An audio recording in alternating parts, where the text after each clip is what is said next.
Guru Nation, how's it going? I wanted to make a quick video.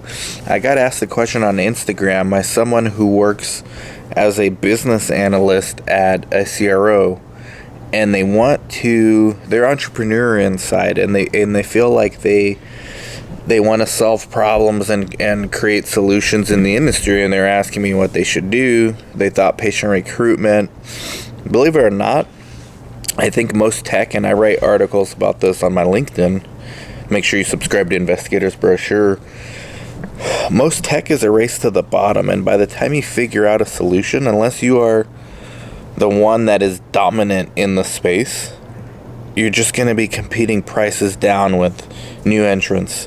I think what you should really do is either work at a site, or if you are really feeling entrepreneurial and you have the connections, start a site, because then doing that site for 1 or 2 years, it kind of gives you more of a longer term vision of the industry, so that you don't just look at short term problems. I mean, everybody knows recruitment is an issue in research.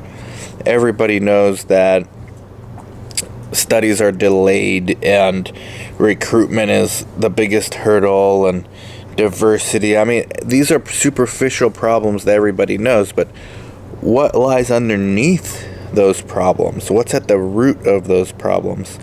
And that's where I think you can find the solutions, but the best solutions you can find are to problems you're dealing with yourself. Look at Raymond Nomizu, founder of Creo. He started out as a site owner. There's a lot of stories similar to Ray. Look at Ronick from Patient Ace. Site owner. There's a lot, real time, same thing. Like, the sites are where the problems occur. Yes, the CROs and sponsors have problems, of course.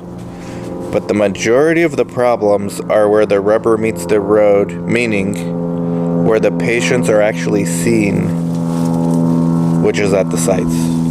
And the sites are the ones that also have to follow all the protocols. The sites are the ones that have to dispense IP. The sites are the ones that have to find patients for the studies. The sites are the ones that have to record data, answer queries.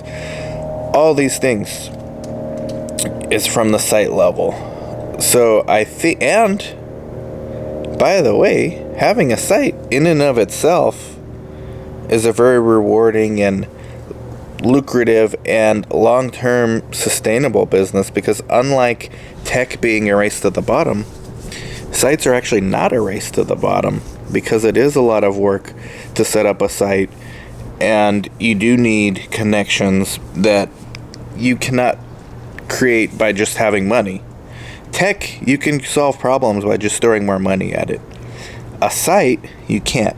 If you need a specialist physician, sure, you can throw money at a couple specialists that you find, but how sustainable is that long term? Like, the best sites have multi-specialists that are able to do basically any kind of study. So having a site is not a race to the bottom. Matter of fact, prices keep going up. And now under the new administration, with the academic medical centers probably losing more market share, I think we're going to need more private, community-based sites.